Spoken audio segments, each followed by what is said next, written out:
Shining up a chicken in the morning, shining up a chicken ass. Oh, hey, how's it going? Welcome to the SYN Shop Podcast. I am, of course, the Mighty Pong, but unfortunately, it's Christmas. And, usually we try to go ahead and put out a show on the holidays, and we didn't do that this time. We decided 1 week, we're going to take the week off. So, we're taking the week off. So in exchange for your benevolence and allowing us to take that week off, we're going to give you this. This is our gift to you. This is an episode, I'm not sure if it's even ever been on Twitch. If it was, a little minute ago. But this is episode number 7. This is back when we were still at the SYN Shop, and we were still in public. This is when we were at the old shop, and this is probably either the last or the second to the last episode that we did there. So it's called, Wait, Where Was That Thing? It's all about shop organization, and it features ShapeDaddy if you're on the Discord. If you're not on the Discord, by the way, you can go to synshop.org/Discord to join that. Go to synshop.org to find out more information about the shop, and for more information about upcoming events, including virtual ones, just like this one, you can go on to meetup.com/Synshop for more information on that. I am the Mighty Paw. And this is episode number 7. Wait, where was that thing? Enjoy. First take. Definitely not the first take.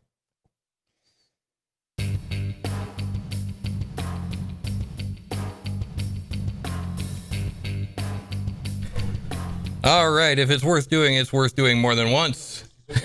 I am, of course, the Mighty Pong. I'm Crux. I'm ShapeDaddy. And you are listening to the second time we've tried this tonight of the SYN Shop Podcast. If you were listening to one before, then, just sit back for the next 5 minutes while I recap what we've already talked about. But yeah, SYN Shop is located at 1075 American Pacific Drive in fabulous Henderson, Nevada. We are open Monday through Friday from 6 to 10 p.m. and on Saturday from 3 until 10 p.m. For more information about the shop, you can visit us at synshop.org, or for more information, you can, on our upcoming events, you can check us out at meetup.com/Synshop. Now, tonight's episode, we're going to talk about parts. And in order to talk about parts effectively, we have brought in our resident shop curmudgeon and part wrangler, ShapeDaddy here, in order to help us kind of go through how a makerspace does that thing. So we had started talking earlier before our stream got so rudely interrupted by the internet gremlins about your history. Now, you had mentioned that you started out basically taking apart things as a kid. Yep. And so what was your first victim in the house?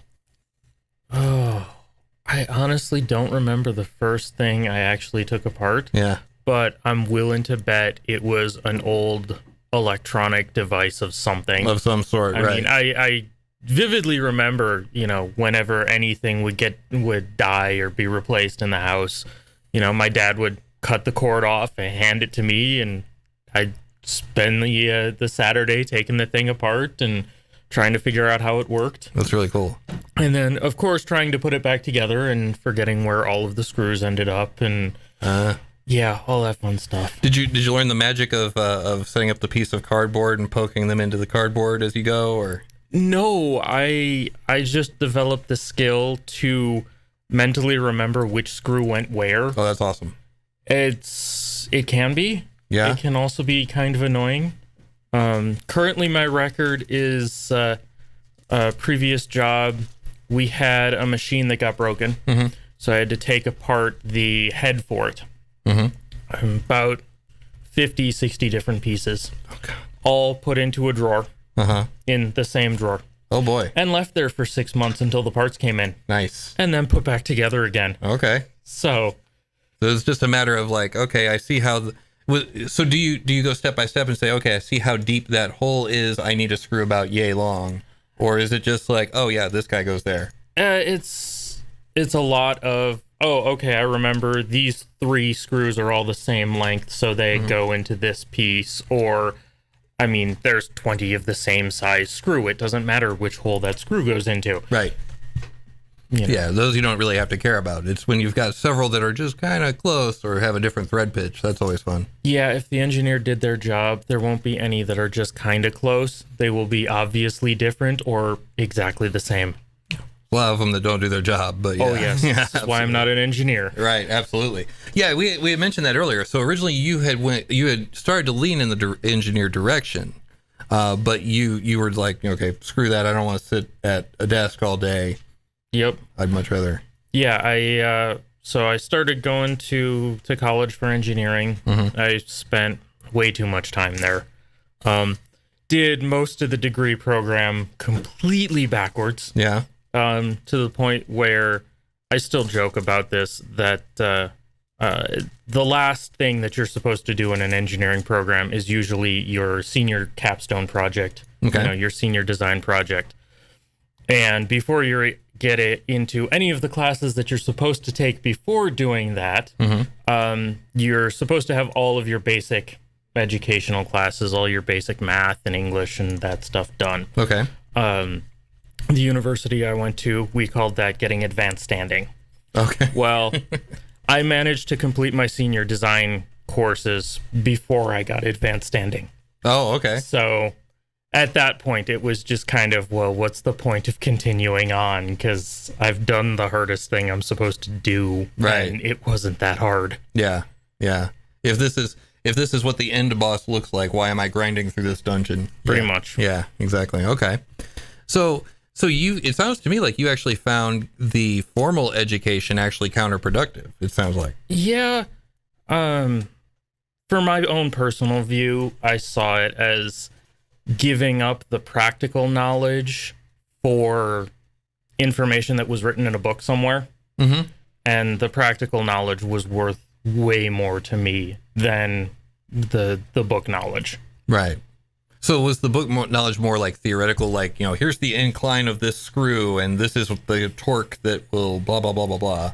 It was just very much, oh, okay, this is all based off of this one equation. When you learn how to solve that equation, you can figure out every instance of this thing past that. That sounds like it would be a really cool episode. We should come back. We should revisit that if you want to. We'll talk. They have a thing called the Engineer's Handbook. Are you the Engineers or Machinist Handbook? Well, there's a few different ones. There's the Machinery's Handbook, which is viewed by many as the Bible Right. of our profession. It's got a lot of information you don't need. Yeah, absolutely. But they've even gotten them condensed down to, single cards of just, Okay. Here, this is the basic information you need to be able to do this thing. Oh, no kidding. So That's kind of cool. Yep. Huh. Okay. So can you talk a little bit about like what you do at the shop? Like what is your general thing here? So I usually take care of trying to keep equipment running, which is a constant battle. Yeah. Trying to keep everything clean and organized, which is an even Bigger battle. yeah, even worse. And then I do a lot of the machinery and equipment training. I host the Danger Room safety class, which it's our basic walkthrough of shop safety and pointing out all the wonderful and numerous ways that everything in the back of the shop can injure you or worse. What's it say on the Tesla coil? This will kill you, and Not only will this kill you, it will hurt the entire time you're dying. exactly. Yeah, there's a lot of that kind of equipment that we have back in the Danger Room, which is one of the reasons for the Danger Room class, which actually I'm going to be talking about at halftime here, coming up this Saturday. But at any rate, okay, so it's just basically a general like not exactly shop steward, more lead. It's kind of jack of all trades, really. Yeah, pretty much. Yeah. Okay. So in our last episode, we went pretty deep into equipment with Vegas Vic, but you and him do seem to share a lot of the same roles. Like you and him kind of work hand in hand for the most part. Yeah. So what goes into your thinking when it comes to new equipment purchases? I try to look at, first off, equipment that gets broken during use. If it is something that was fairly inexpensive and it's fairly inexpensive to replace it, easy thing.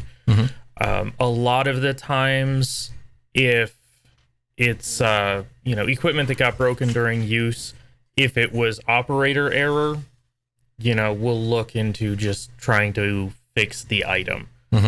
But we've had a number of pieces of equipment that the failure was simply the machine got worn out. Okay. Such as the wood cutting bandsaw. We had an old Taiwan 14-inch, probably from the early 90s. Yeah. Bandsaw that got used so much, the motor burned out on it. Right. And we spent on and off about a month trying to get a motor hooked onto the thing to get it back up and running. And we finally, took a step back, looked at it and say, okay, we get the motor up and running. The wheels aren't quite true. The bearings are starting to go. The blade guides don't line up with anything. I mean, first motor we got, it was going backwards. Yeah.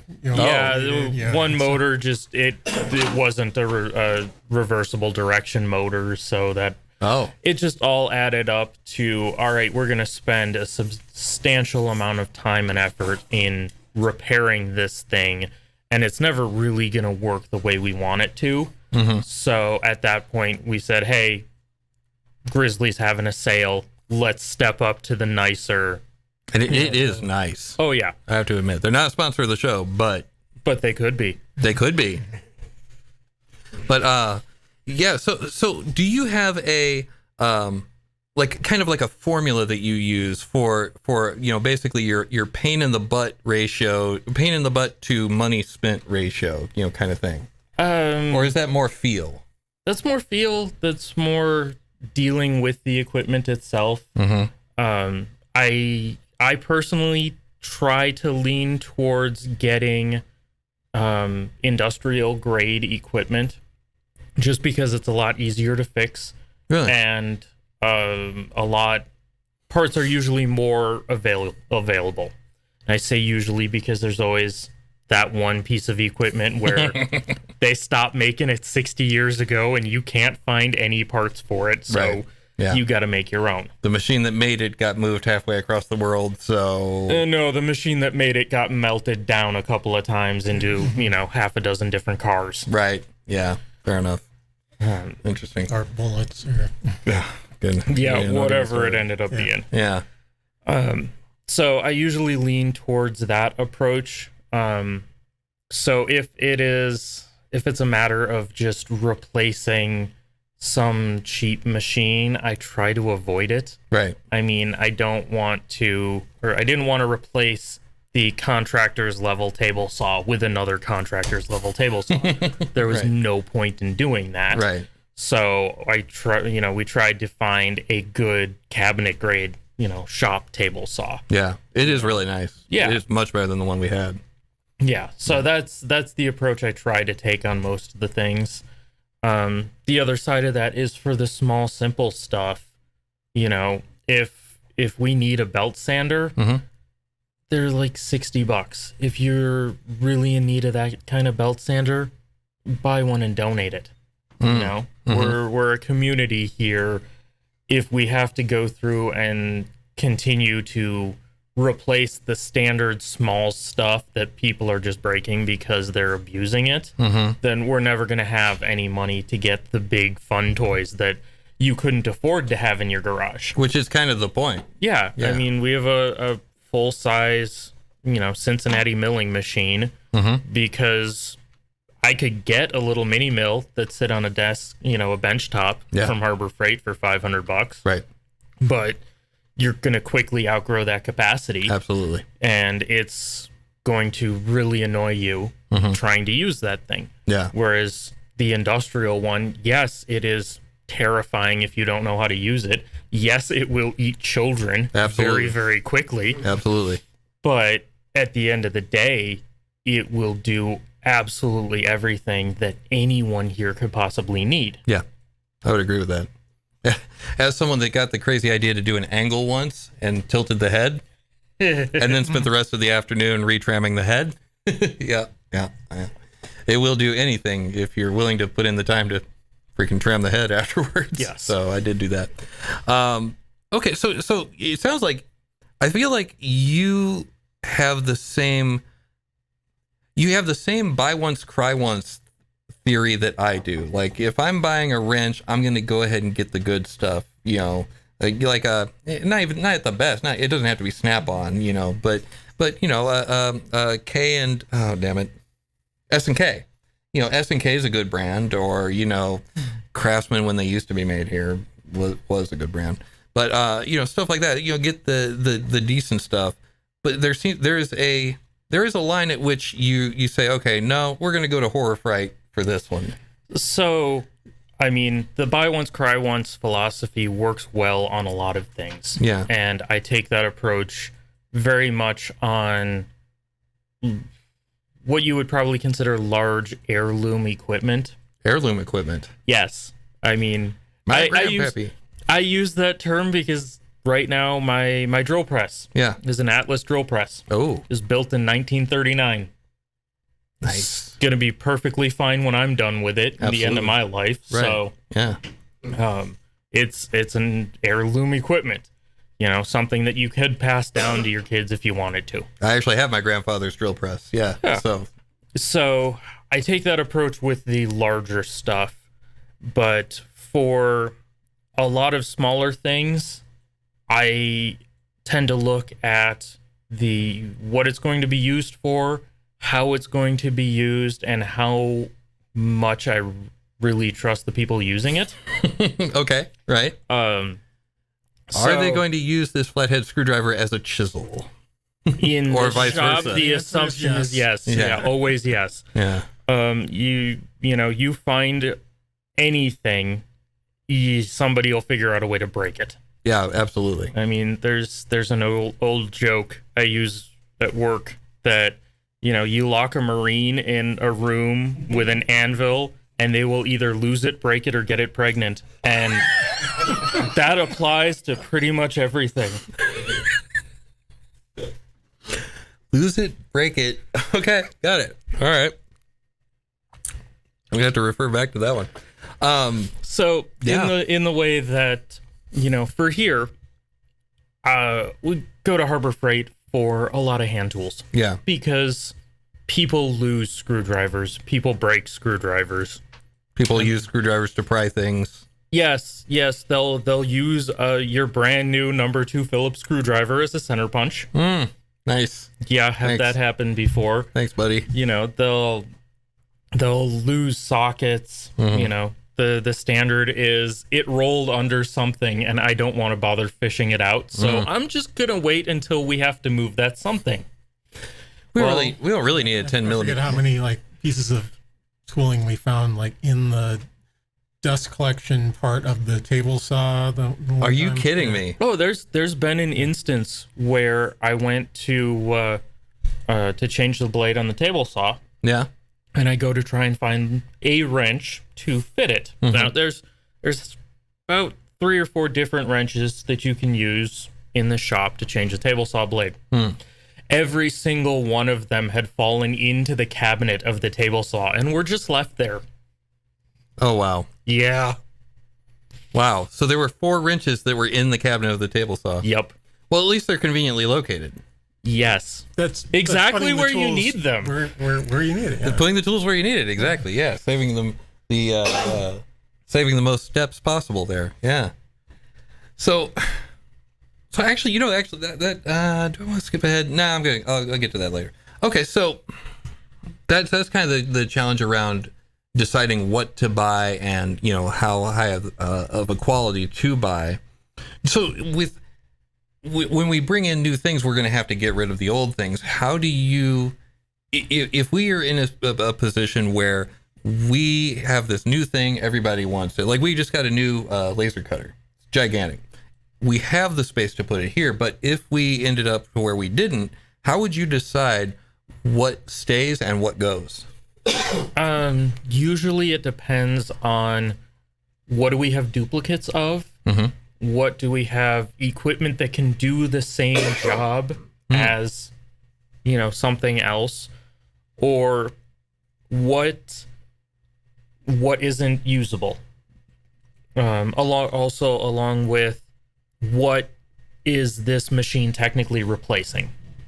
Interesting. Okay. So let's take the large laser cutter. Okay.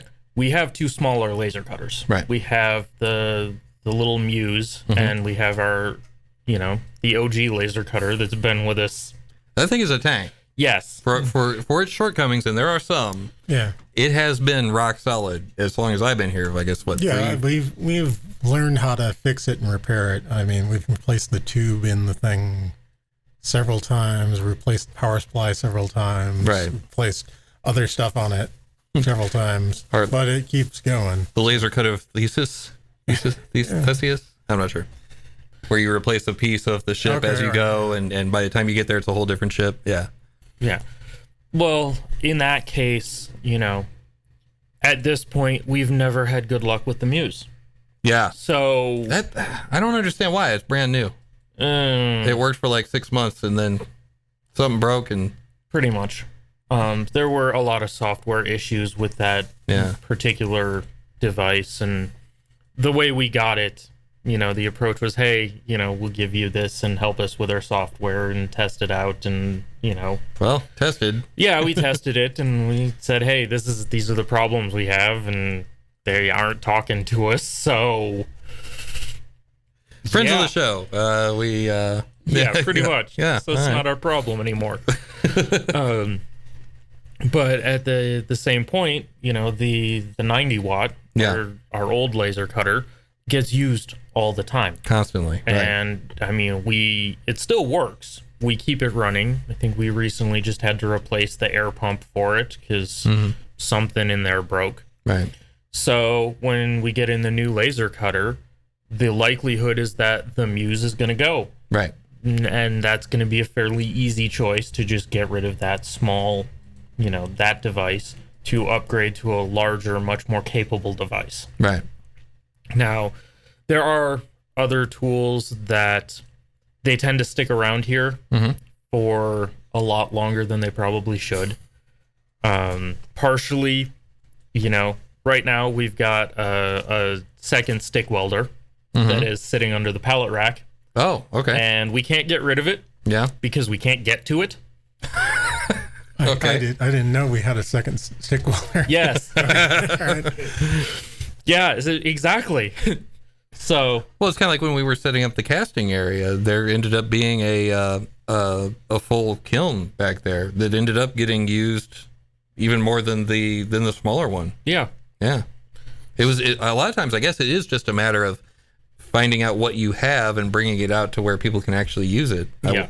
Or finding another use for it. I mean, the kiln we had, it was designed for pottery. Right. And it took a little bit of work. It took somebody ordering a specific thermocouple to install in it so that we could monitor temperature. Yeah. And then we said, hey, this thing will get up past the melting point of aluminum. Well, we don't do much pottery, but it'd be fun to melt aluminum. Absolutely. So that's what it's used for now. We have a lot of hard drives. Oh, yes. And now we have a lot of aluminum mixed with zinc. Yeah. Yeah. Okay. So I guess, did you want to cover anything? Okay, cool. So, I guess moving on to the smaller things. So that's more of the, well, not the big picture, but that's more of the general use of the bigger machines. So as far as the smaller parts go, though, do you find yourself putting the parts for a thing near that thing, like something like I'm going to need new belts for the belt sander? So it depends on, honestly, how competent the people using the tool, or how competent the people using the tool are in the way that I think of them. Uh-oh. So if it's a, let's say, belt for a belt sander, Okay. I'll look at it and say, do I think these people are capable of changing this particular object easily when they need it and doing it correctly And safely. and safely? Right. And a big thing, on belt sanders, you have to align the tracking of that belt or it will eat right into the machine. Yep. This is why the belts for the belt sander aren't right next to the belt sander.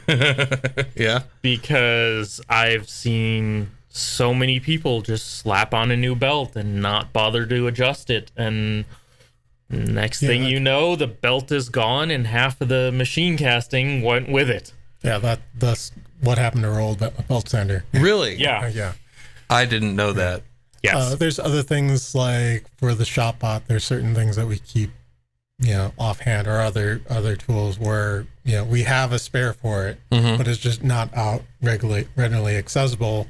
We want to know that, okay, this other thing has gotten used to the point where now we have to replace it versus it getting set out and then getting lost. And then when you actually do need it, you're trying to, It's not there. try to find the thing. Yeah, like we get the cheap Drill Master Harbor Freight angle grinders. Mm-hmm. Well, about every 6 months to a year, we'll kill one. But we'll kill one in different ways. So we have a stash of these burned out grinders Yeah. that it's, the power cord on this one died. Hey, power cord on that old one's still fine. Swap them out. Right. And you end up slowly going through parts before it's, looks like we got to, find the super coupon and go pick up another few of these. Right. So do we actually keep a stock of we've got 3 or 4 hidden somewhere? And Yes. That's hilarious. I love it. So we just kind of keep those on standby. We have the junkyard of the broken toys and Pretty go through much. that. Yeah. And the same thing, we keep, or I'll hold on to drive belts and, certain bearings and pulleys. And depending on what part of the equipment died, I'll often keep the motor because you can slap a motor on a new something and Absolutely. it usually works out pretty good. Yeah. But a lot of the times the approach was just chuck it. Mm-hmm. For the other parts, the standard consumables will keep accessible, but you usually need to know where they are. Right. And if you're either going to stand there and search through, the place to find them, and if you're that determined to find the thing that you need, usually you're that determined to figure out how to replace that thing correctly. Right. Otherwise, you'll find somebody and say, hey, where are the belts? And they'll say, okay, I don't know where the belts are, or the belts are over here. Do you know how to change these correctly? And, Yeah, for the a love lot of God. times they'll take, the couple minutes to either show you how to do it, or they'll watch you do it and make sure you did it right. And then if you didn't, say, hey, remember, you got to do this here, or it doesn't work right. Or you're going to chew up half the damn machine. Yep. Yeah. Yeah, that is one thing. You don't want to just be like, oh, here you go. All right. Okay, great. You definitely want to check up on that and make sure that they actually did the thing. So, yeah, I guess with all the stuff that comes in through the shop, we kind of touched on this a little bit earlier. It can be kind of a challenge, I guess, to find the balance between what makes sense to keep and what makes sense to get rid of. We had talked about that just a little bit earlier, but I mean, how do you deal with that? Like making sure, like we had said in talking about the show earlier, the difference between an episode of Hoarders and the McMaster Car Warehouse. Is it just a matter of basically filling the available space that you have? A lot of times when it comes to either used or outdated equipment, I tend to fall on the line of I'd rather keep it in case I need it than get rid of it and say, well, damn, I needed that. I'm the exact same way. My dad actually was like that too. I'm pretty sure that's where I got it from.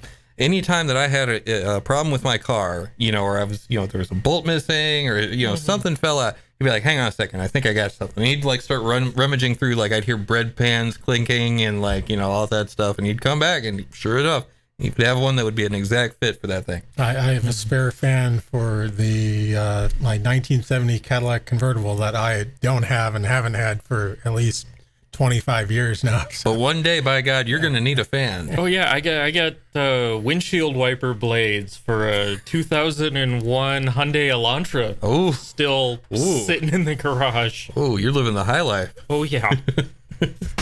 That was back before Hyundai meant quality. Yup. Yeah. All right. But I mean, it's often easier to pull out an old piece of equipment that doesn't quite work as well as we would like it, just to have something while we figure out what to do about the piece that broke.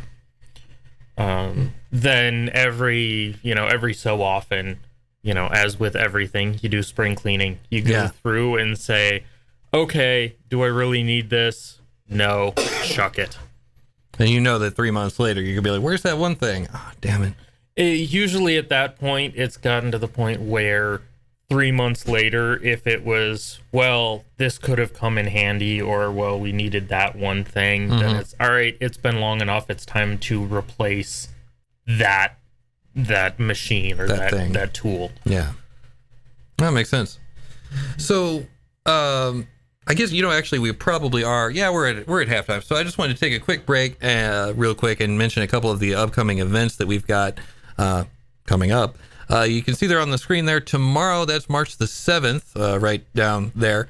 March the 7th, we've got our board meeting coming up. So if you'd like to see how the sausage is made here at the SYN Shop, that is it. If you're like, man, I really love small nonprofit corporation politics, that's the place to be right there. Yeah, but anyway, we also encourage members to before the meeting. Yeah, we encourage members to show up as well, like just to see what goes on behind the scenes. Yeah, or provide their input on things. Absolutely, yeah. No, I didn't mean to be. Yeah. And also, if you do stick around as an added bonus at 3:00, if you are a member of the shop, we do have the Danger Room class led by this gentleman right here. And he is going to be taking you through all the ways at which the machinery can kill you and hurt the entire time that you're dying. Pretty much. Yeah. And then on Monday, March the 9th at 6 p.m., we've got our lock picking night. So if you've got something, you want go ahead? Yeah, so I've taken that over since Master Shen moved away for another job. So, so I'm running that class. Oh, very cool. Last lock picking night, I brought in under the door tool I had neat. From my previous job and was showing people how to. I may come in. I really should do this off air, but I may come in. I have a old Craftsman toolbox, and the key just is not having it anymore. There's the easiest way to deal with that. Drill it. It's a 3/8 drill bit. I know. I'd really like it to work, and for all I know, there's you drill out the lock cylinder. Yeah, and you can get brand new lock cylinders for them. I already did, and then you don't have to worry about the key, like where the key went or any of that, because it comes with a new key. You're right. I have the key. The problem is that the key is older than I am. So the other side of this is you can also order the specific number you want. So you can just get the lock cylinders for all of your toolboxes and say, I need them all to be this number key. That's a really good idea. And they will all be keyed off of the same one, but they'll all come with their own keys. So you'll end up with 5 locks and 10 keys for those locks. Good luck trying to lose all of them. See, this is why you're here. This is why you're watching this. And actually, speaking of this, give you a week. What's that? Give you a week. Yeah. Shoot, I need to call on that. So for all of this information, for how to change locks on toolboxes and more information, but especially more information about the shop, You can head on over to synshop.org, or for more information about our specific events, you can head over to meetup.com/synshop. So, and I definitely got to check that out. I got to do that. Yeah. I got to see if I can still see the numbers on the little locks. That's a really great idea, because it was my dad's tool chest, like old, like I said, older than me. So, all right. But anyway, so we did talk a little bit about equipment placement earlier. So, one thing I found when I was looking, getting everything together for the show was kitchen design, actually. So there's this whole formula that people designing kitchens use for the setting up a good kitchen. Like, so it's basically, it has to do with the distance between the stove, the refrigerator, and the sink. So it's basically that it should be, like, for best whatevers, it should be an equilateral triangle, with the sides no bigger than, I think, 6 to 9 feet. I'm probably a little short on that, but at any rate, there's basically a formula that people use to set up kitchens, is the point. Do you have anything similar to that for when you're setting up a shop area, like the distance from the mill to the collets or whatever? Kind of. I try to keep the specific tools needed for that piece of equipment by the that piece of equipment proportional to their amount of use. Okay. So if you're going to be using, say, the tool holders for the mill, I try to keep them within one step of the mill. Right now, it's the mill's in front of you, you turn right around, and there's all the tool holders. Which is great, yeah. The machine I have at home, it's I made up a holder for all of the collets to go on the column of the machine. Oh, nice. So it's within 6 inches of where they're going to be utilized. Right. It's really nice and easy. And those are the things that you change the most often. Yes. Right. Then the tools that get less used can be further and further away. I mean, if I need to put on another vise onto my milling machine, I got to walk, 5 feet to go get it, because the storage place for that particular tool ended up being inside of the base of another tool, which it works. Right. As for positioning equipment itself, there's one big advantage to setting up a shop that you don't really have when you're setting up a kitchen. Okay. There is not a single piece of equipment that exists that I can't realistically pick up and move. Right. Yeah. The sink foundation requirements can be a little bit of an issue. Yes. We ran into that at work this week. Oh, no. 20,000 pound machine doesn't like 6-inch concrete. Oh, no, it doesn't. So we had to pick that thing up and move it out of the way so they could put a pad underneath it. Yeah. But at the end of the day, like 5 guys picked up that 20,000 pounds and manually pushed it 10 feet out of the way. Here's what I'm not going to push: any of those 5 guys. Oh, no, I mean, yeah. They're not that big. Oh, okay. Yeah. I mean, just determined. They're determined. There you go. That's the important bit. Yeah, there. we all ate our Wheaties. There you go. Excellent. But realistically, the small stuff we've got, I can move it by hand if I need to. Yeah. I mean, I shimmied the Cincinnati mill around with a pry bar. That's a lot of shimmying. Yeah. Pretty much. My lathe at home is like 1,800 pounds, and I moved that with 2 crowbars. Yeah, yeah, it can be done. It's just not any fun. But if I really need to, I'll call up Ahern or Sunbelt or any one of the other equipment rental places, because they'll rent you anything. Oh, they will. And I'll just say, hey, deliver me a forklift here on this day. And they say, okay, this is how much it's going to cost. Right. Yeah, it's a little more difficult to move a sink. Yeah. Yeah, that's true.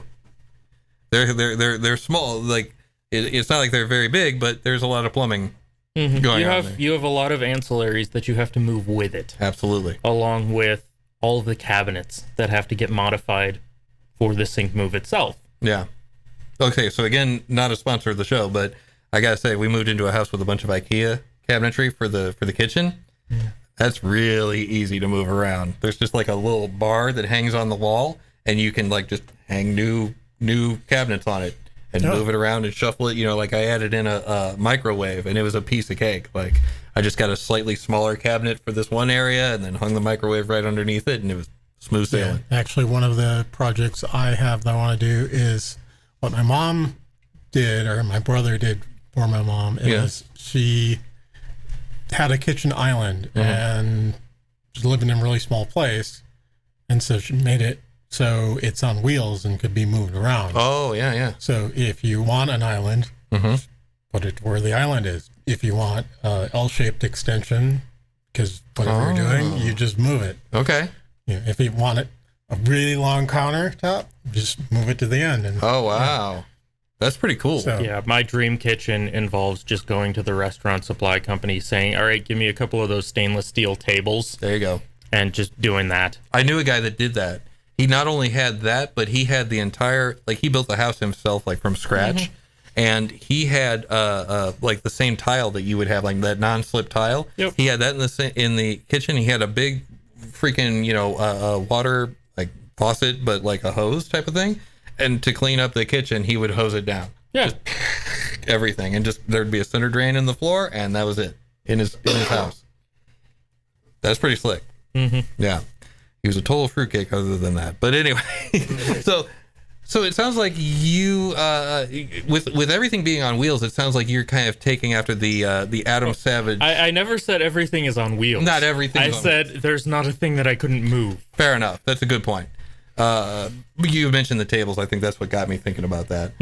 It sounds like, generally speaking, though, so the reason I brought it up is talking about hand tool storage. I didn't have that. We didn't go over that earlier, but I did take some pictures actually of the shop, and I wanted to go into the French cleat wall. I apologize to the live audience if you want to see all the stuff I'm talking about. It's on the stream, but I have a picture of our back wall here.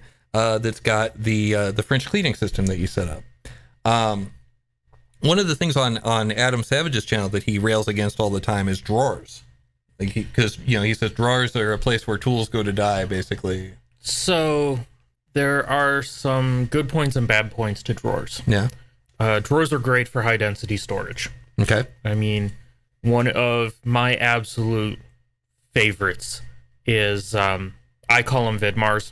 It's one of the companies that makes them, Lista, Lion, Rousseau, Storlock. There's a whole bunch of different companies that make these, but they will be more than happy to charge you a lot for them. Yes. They're industrial storage cabinets where, you'll have a 6-foot high cabinet. It's got 15 drawers in it. Yep. Each one of these drawers can hold 500 to 1,000 pounds and open so smoothly. Yeah. But I love them. I mean, every company I've worked for has had a few of these with tooling and hardware and everything in them. So with that being said, drawers are great for high density storage, and they're fairly good when you have a set of equipment or a set of tools or a set of parts that is fairly static. Okay. It's not really changing. Got it. So I can go through and set up a cabinet with just hardware. And it'll be, bins full of 1/4-20 bolts of different sizes or, whatever actual hardware I need. But realistically, what's going into those drawers is going to stay in that configuration for the foreseeable future. Right. So so something like your 1/4-inch sockets, your 3/8 socket set, you would have something like that in there, because you can you set it up where and I mean race teams, he mentions this, race teams do it all the time, where they will foam a tool drawer, and they will cut out each individual tool, and it has every individual location, and they'll go so far as to say, okay, this one drawer is just all of the tools that you need to work on the transmission, and it will be only those tools. Oh, nice. Okay. Yeah. So if you ever need to do anything, you already know, that's the drawer I have to have open. All the special service tools, or if you had one for body work, or Yep. Right. Okay. Yep. So, the problem that people run into with drawers is they have non-static tool collections. So the easiest way and the fastest way for most people is, oh, well, here's a wrench. I'll just toss it in the drawer with the rest of the wrenches. And then you open the drawer of wrenches and you spend 3 minutes digging around the drawer trying to find the one wrench you need. Instead of setting up the drawer where it's very easy to find the wrenches that you need. Okay. Personally, I am a avid hater of pegboard. Okay. I just hate that stuff. What is it that turns you off to pegboard so much? Part of it's the appearance. It looks just so generic and so ugly. Yeah.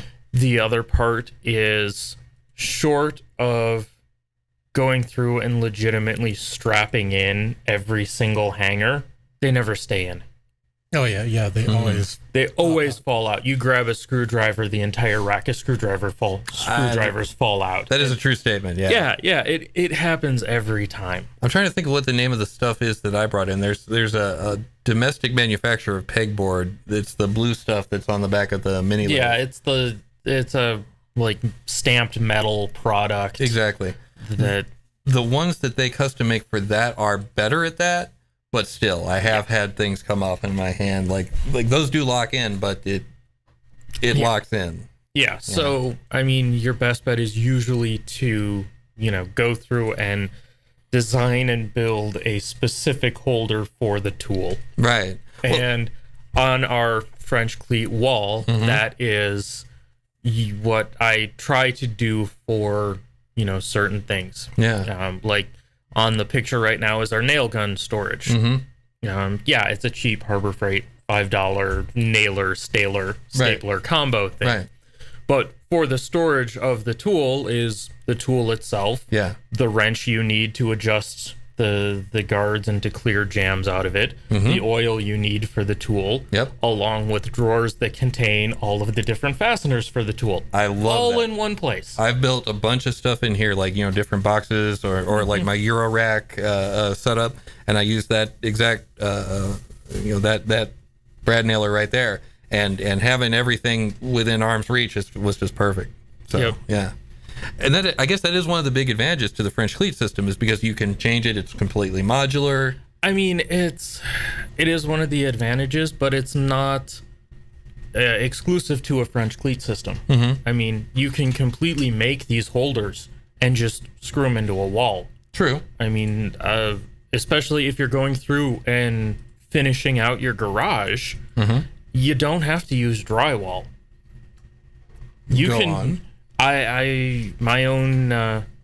garage many years ago, I finished the inside of it with 1/2-inch OSB.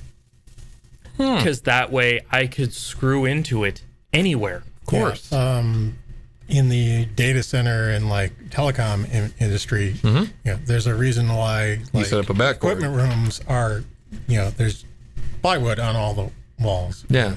Has to be fireproof, fire resistant plywood, but makes it where if you have to put something in place, you screw it into the board and you're good to go. Absolutely. I used to have to do that for a major retail company, the majorist one, and when we were doing those remodels, I would have to go in and build out those closets and install the backboard and put in the mushrooms and the little and now I forgot what they're called, the U brackets. What are those called?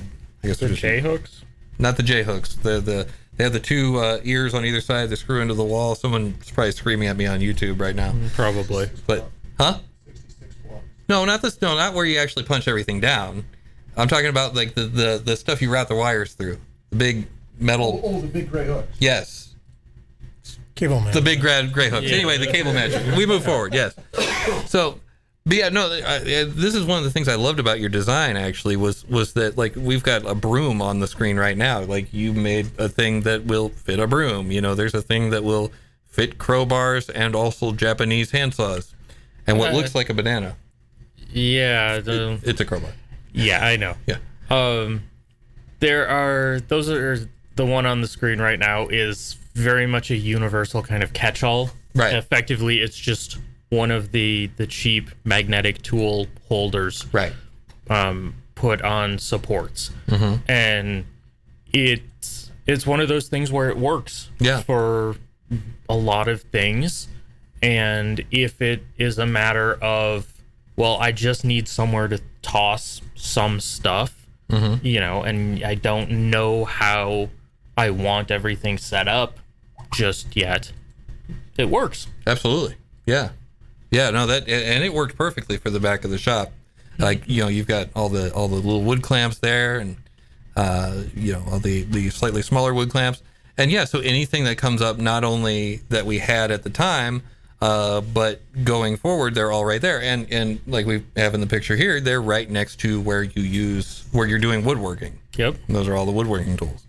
So yeah, no, it worked really well. And so yeah, I kind of put this in here as kind of the opposite of that, the land of lost toys. Yes, the metalworking toolbox. Yeah.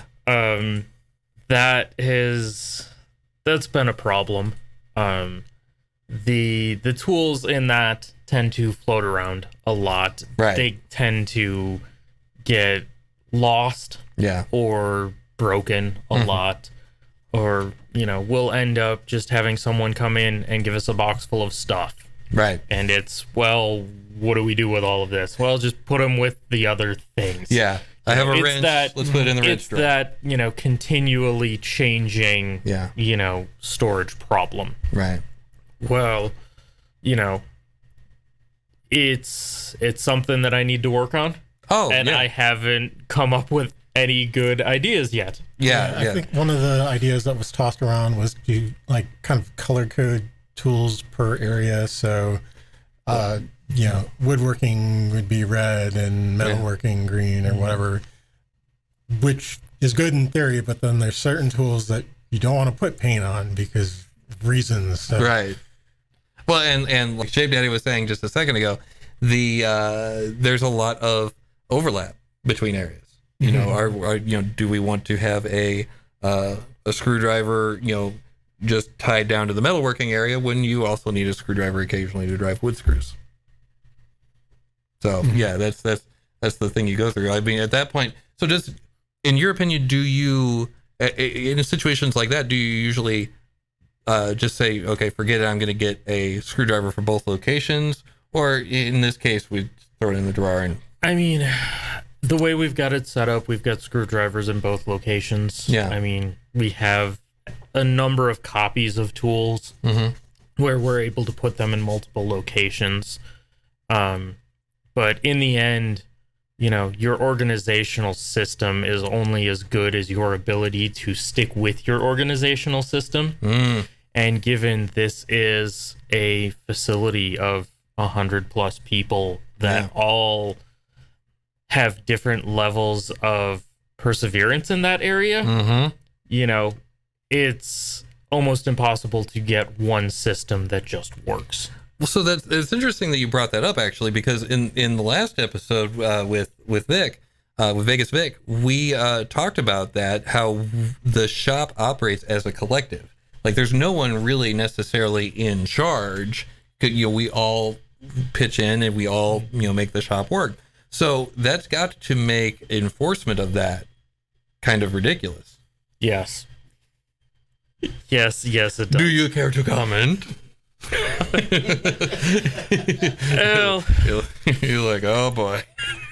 So I have been in this particular facility. I have had to be substantially more lax than I would probably like to in the means of punishment for people doing unsavory things in the realm of unsavory organization and cleanliness. Okay.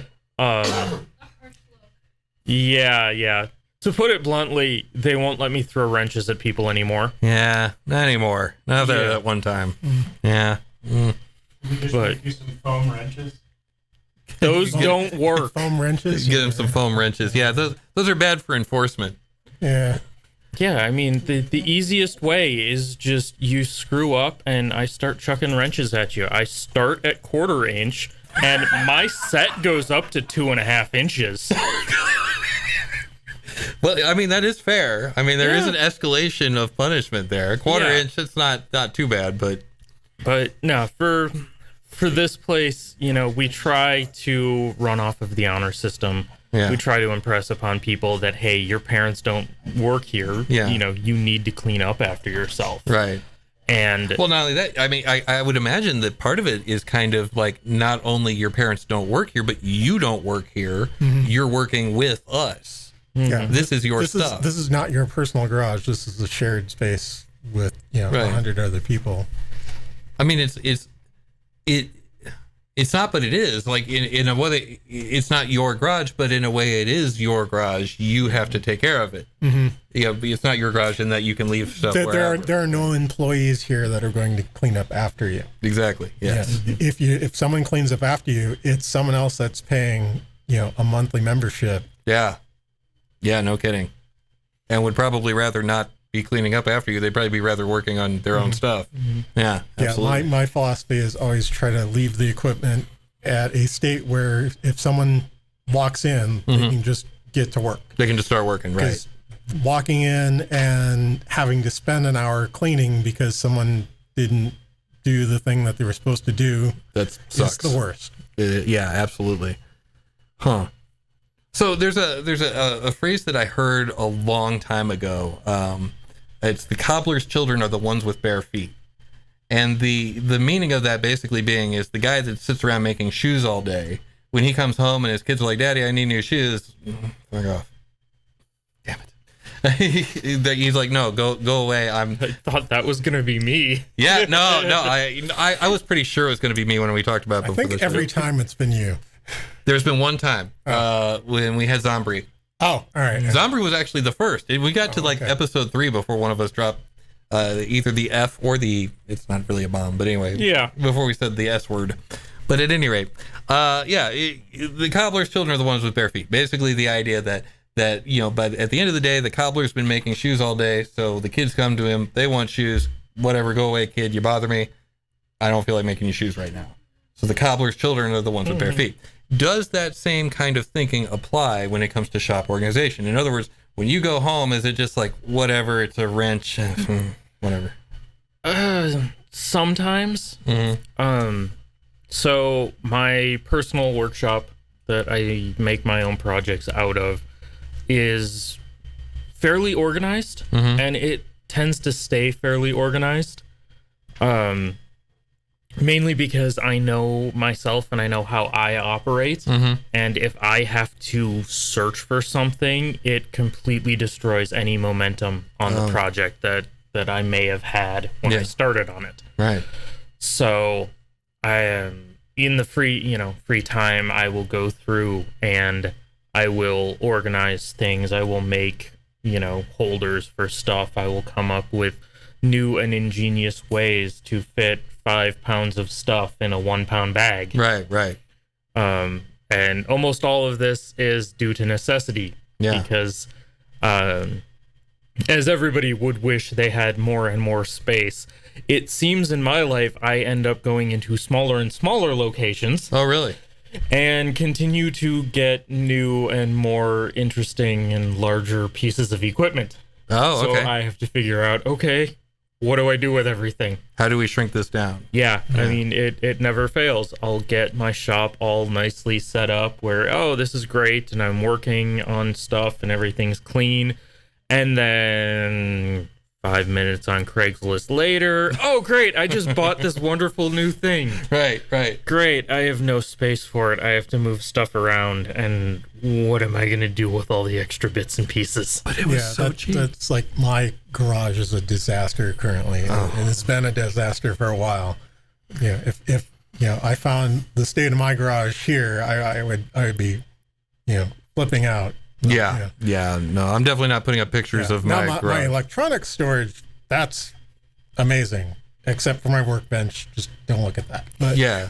I do good with the electronic stuff. I actually took some pictures of our electronics area, but I didn't include them in the little slideshow thing. But we might look into that at some point. But my electronics storage stuff, that's on point. My garage, complete disaster. Like, I moved into my current place last March, and it's all still in the same place. Yeah, it's bad.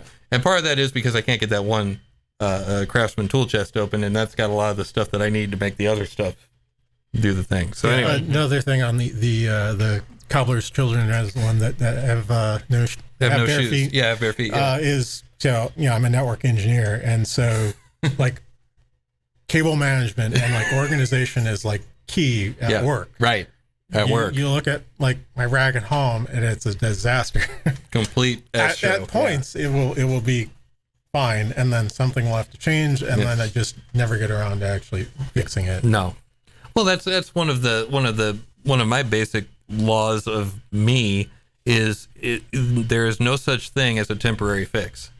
And in fact, I think I heard another way that it was put. Temporary fixes become permanent solutions. Yeah. That too, but there's nothing as permanent as a temporary fix. Was another way to.